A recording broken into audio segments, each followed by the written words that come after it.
C'est toujours la grande question sur est-ce qu'elle est encore utile, cette lettre de motivation. Elle n'est pas toujours lue, il est vrai, il faut d'abord se concentrer sur le CV. Mais la question à se poser, c'est est-ce qu'on veut faire vite ou est-ce qu'on veut faire bien? Si c'est le job que vous voulez absolument, là, elle peut être utile et faire la différence.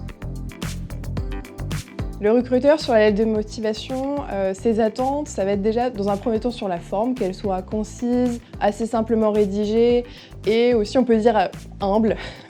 Enfin, voilà, il faut rester quand même humble. Ensuite, il faut qu'elle soit différenciante, c'est-à-dire que voilà, l'idée, c'est pas d'aller sur Google et taper lettre de motivation et reprendre les éléments, ou alors sur ChatGPT.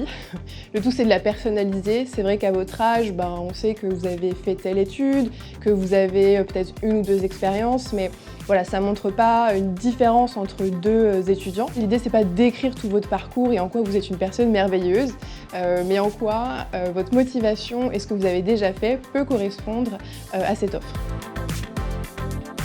Quand on parle de personnaliser la lettre de motivation, c'est déjà dans un premier temps d'éviter les phrases un peu toutes faites, du type « je suis hyper motivé à vous rejoindre et performant », mais plutôt essayer de prendre une actualité que vous avez vue, soit sur les réseaux sociaux, soit sur le site, et de dire « voilà, j'ai vu votre tech lead, il parle de telle techno, c'est quelque chose qui m'intéresse beaucoup, je me suis intéressée à l'idée et à la culture de votre entreprise et ça me donne envie de vous rejoindre ».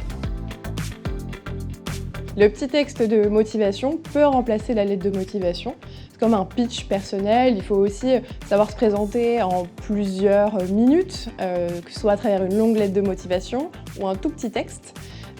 Et on peut aussi l'utiliser, par exemple, si on veut contacter quelqu'un directement sur LinkedIn, avec toujours une petite phrase d'accroche pour mettre un peu le pied dans la porte, comme « est-ce que vous êtes toujours sur ce poste ?» ou « j'ai beaucoup aimé votre vidéo, est-ce qu'on pourrait en discuter ?» Et puis après de présenter ses motivations et la recherche d'emploi. Sur le CV aussi, certains mettent un petit texte en mettant l'objet de leur recherche et qu'est-ce qu'ils aspirent, tout ça en 5 lignes maximum. En tant qu'étudiant, la lettre de motivation ou savoir présenter ses motivations sont hyper importants et font la différence, que ce soit à travers une lettre ou dans la vie réelle. Maintenant, c'est à vous de jouer, bon courage dans vos recherches et pensez à LCL.